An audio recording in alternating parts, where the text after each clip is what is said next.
Can I make please the video?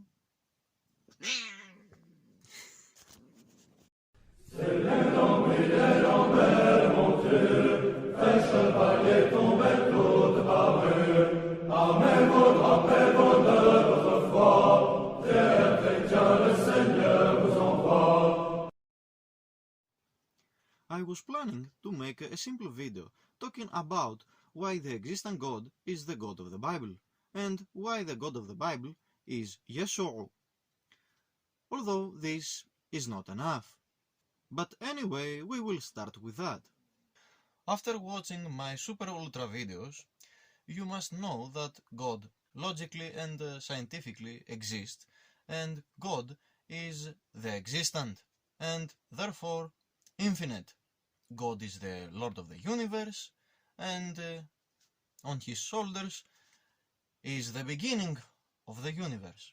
So it is quite easy to see that the God of the Bible is the God that we proved exists in our previous super ultra incredible amazing videos.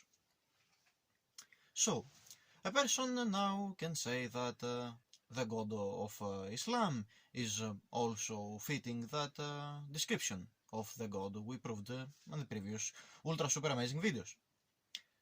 But first of all, in Islam there are many interpretations of what is the God. Many Muslims believe that God has an actual body that sits on his kusri. But there are also many Muslims who believe that the God is infinite. But anyway, all Muslims agree that the God of the Quran is the God of the Bible, the God of Abraham. So at the end of the day, the description of the God of the Bible is what it fits the description of the existing God.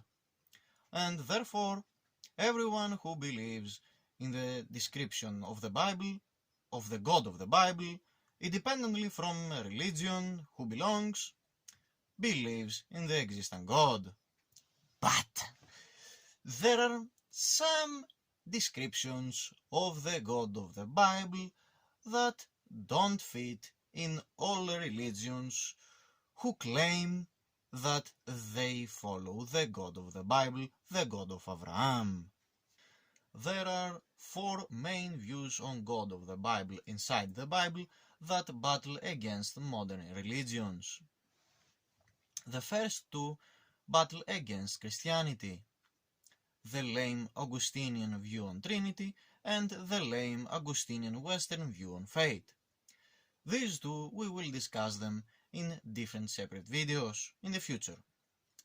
The other two, the what is the Messiah and who is the Messiah, we will discuss them today.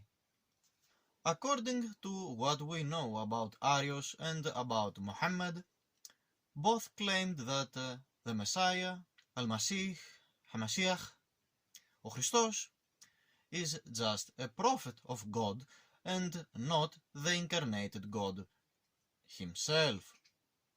So, let's take a look about that in the Bible. Hamashiach, Christos, the Messiah, the literal word, means the anointed one. Anointed, of course, to be the king. There are verses, though, in the Tanakh, the Old Testament, in which the anointed king is referred to us as the God. To prevent you from saying, "Oh, Basil, you are confused. The verses talk about God being the king and definitely not the Messiah," I'll tell you that there are verses in the Tanakh that claim directly Messiah being the Lord, the God, and verses that claim directly the Messiah is the Almighty God, the Lord of the universe. So, even if I wouldn't be able to speak my own language and understand what word is what word, we still have a boy which is born, and that boy is the Almighty God. But now rabbinic Jews will come and say, yes, Messiah is the Lord, but Yeshua is not the Messiah. But there are some verses in Tanakh that state the Messiah was born in Bethlehem 5 centuries after the construction of the Second Temple and before the deconstruction of it. Also, he was tortured and killed by the Jews while was found innocent in the court. All this lead us to take Yeshua as HaMashiach and Mashiach as Yahweh. But what Jesus himself said in the Gospel? He claimed to be directly the incarnated God. The answer is yes. And now what? Everyone will believe that Yeshua is the God and everyone will believe in Jesus? The answer is no. And that's the problem. Proving via rational thinking or science or verses or whatever that Jesus is the God doesn't make anything. It's like love. Even if you see a mother love her child or a couple fell in love, you can't feel it. You can see that this is a reality, but you can't feel it in your heart until you love and you get loved. The same is with God. You can't feel God, you can't believe in God if your heart does not tell you to do.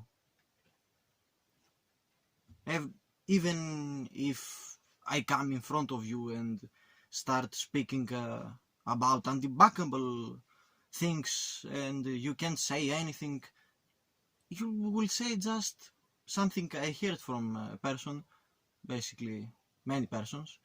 Okay, you are right, what you say is as you say it, or I can't debunk you, but I don't want to believe in that.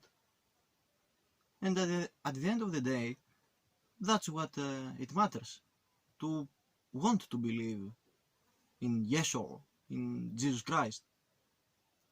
Nothing can force you to believe, rather your heart. Science, logic, my super muscles, holding an axe or whatever. And there's no point to believe in Jesus, to believe in Jesus, not that Jesus was whatever it was, he was. There's no point to believe in him if you don't love him. Jesus Christ is the God because he's the person who came here to become flesh, to free us from our chains, from our bad passions, from everything that has enslaved us, both our bodies and our minds and our hearts. Is the one who gives you meaning to live the life God gave you.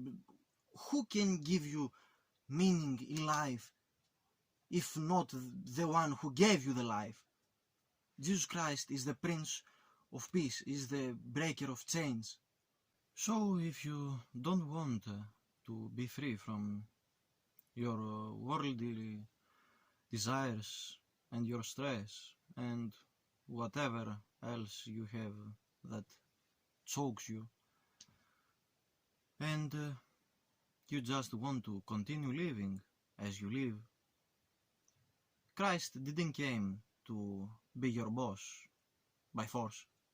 So at the end of the day, even my videos are a bit worthless because I prove what I prove, I say what I say, but the only thing that matters is the heart of all of you who are watching right now.